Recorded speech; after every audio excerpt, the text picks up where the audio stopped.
لوگ بیٹھے ہوئے تھے، مجلس سجی ہوئی تھی، ہجوم عاشقاں تھا، کیف و سرور کی چھم چھم برکھا برس رہی تھی، انوار و تجلیات اتر رہے تھے، اور کیسی خوش نصیب مجلس تھی جس میں حضور خود تشریف لے آئے۔ تو آقا کریم نے ارشاد فرمایا، فقال ما اجلسکم، صحابہ تمہیں کس چیز نے بٹھایا ہے، کیوں بیٹھے ہو، مقصد جلوس کیا ہے، یہ جلسہ کاہے کا ہے، کیوں بیٹھے ہو؟ انہوں نے کہا آپ کی صورت میں ہمیں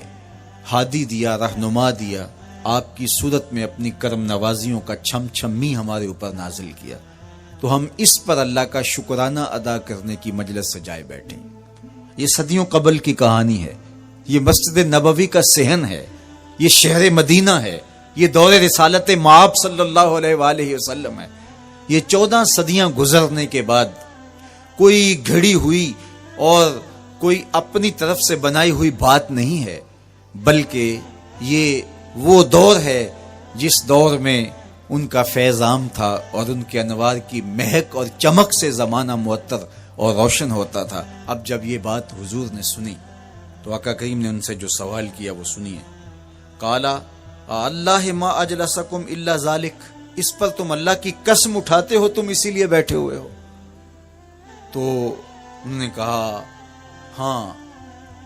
ہم اسی لیے بیٹھے ہوئے، ہمارے بیٹھنے کا کوئی اور مقصود نہیں۔ فرمایا میں نے تم سے جو حلف لیا ہے، قسم تم سے اٹھوائی ہے، تو یہ کسی تہمت کی بنیاد پر نہیں، تمہارے قول کی صداقت پر مجھے کوئی شک نہیں گزرا تھا کہ میں نے قسم سے تصدیق کی ہو، بلکہ ماجرا کچھ یہ تھا، تم یہاں بیٹھے تھے، میں حجرے میں تھا، جبریل امین حاضر خدمت ہوئے، فاخبرنی ان اللہ عز وجل یباہی بکم الملائکہ، انہوں نے مجھے کہا محبوب ذرا باہر تو نکل کے دیکھو، آپ کے غلاموں کے اس عمل پر اللہ فرشتوں میں ناز کر رہا ہے۔ وہ عمل کون سا تھا جس پہ رب رب ہو کے فرشتوں میں فخر کر رہا ہے، رب رب ہو کے فرشتوں میں ناز کر رہا ہے؟ وہ عمل یہ تھا کہ صحابہ مل بیٹھ کر کے اللہ کی حمد بول رہے تھے، اللہ سے دعائیں مانگ رہے تھے، اللہ کا شکر بجا لا رہے تھے۔ کس بات پر؟ کہ اس نے ہدایت اسلام عطا کی اور محمد عربی کی شکل میں ہادی و رہنما عطا کیا، اس پر وہ اللہ کا شکرانہ ادا کر رہے تھے۔ تو اس پر جبریل امین نے آ کر کے حضور علیہ السلام کو بشارت دی اور اللہ کا پیغام سنایا کہ محبوب ذرا باہر تو نکل کے دیکھو، حجرہ انور سے باہر تو قدم رکھو، آپ کے صحابہ مسجد کے صحن میں بیٹھ کر کے اللہ کی اس نعمت کا جو آپ کی شکل میں انہیں عطا کی گئی شکرانہ ادا کر رہے ہیں۔ اللہ اکبر، اللہ کی رحمتوں سے کوئی بعید نہیں کہ آج کی مجلس قبول کر لی جائے اور اللہ فرشتوں سے کہے دیکھو صدیاں بیت گئیں، یہ آج بھی بیٹھ کے اس نعمت کا شکرانہ ادا کر رہے، تم گواہ ہو جاؤ میں نے اپنے بندوں کی مغفرت فرما دی اور میرا اور آپ کا کام بن جائے، میری اور آپ کی جستجو کامیاب ہو جائے، میرا اور آپ کا بیٹھنا بامقصد ہو جائے، ہمارے آنے کا مدعا پورا ہو جائے، ہم جو چراغاں کر کے ماحول میں ایک خوبصورتی پیدا کر کے، ایک ظاہری جمال پیدا کر کے ہم حقیقی جمال کی تلاش میں نکلے ہیں، اس ظاہری روشنی کے اندر ہم باطن کی روشنی کو تلاش کرنے نکلے ہیں، ہو سکتا ہے کہ ہمارے دل اس نور سے مالا مال ہو جائیں۔ باقی جہاں تک حضور کی مدح و ستائش کی کہانی ہے، حضور علیہ الصلوۃ والسلام کی تعریف و توصیف کی بات ہے،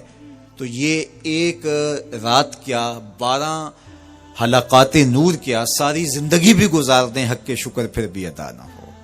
اس لیے کہ ہمیں زندگی کا سارا شعور اور باطن کے سارے اجالے حضور کی دہلیز سے نصیب ہوئے، تو یہ تو ساری زندگی بھی ہم تشکر میں بسر کر دیں تو حق ادا نہیں ہو پاتا، اور ہماری روحیں، ہمارے قلوب، ہماری زبانیں، ہمارا طرز زندگی، ہمارا انداز معاشرت، ہمارے رویے اس نعمت کا شکرانہ ادا کر رہے ہیں جو حضور کی شکل میں اللہ نے ہمیں عطا کیا۔ دیکھو یار، کوئی معمولی سی نعمت میسر آ جائے تو بندہ اس پر شکرانہ ادا کرتے نہیں تھکتا۔ اللہ تعالیٰ نے قرآن مجید میں انسان کے اس رویے اور اس مزاج کو بیان کیا، وَإِنَّا إِذَا أَذَقْنَا الْإِنسَانَ مِنَّا رَحْمَةً فَرِحَ بِهَا، یہ انسان کی ایک فطرت بیان کی گئی، کہ جب ہماری جانب سے اس کو کوئی رحمت ملتی ہے تو فرح بہا، تو وہ فرحت کا اظہار کرتا ہے. یہ انسانی طبع ہے، یہ انسانی فطرت ہے. اور اگر رحمت للعالمین نصیب ہو جائیں تو پھر کتنی مسرت ہوگی. تو یہ اللہ جل شانہ کی طرف سے عنایت ہے جو اہل ایمان کا مقسوم ہوتا ہے اور اللہ ان کو عطا فرماتا ہے.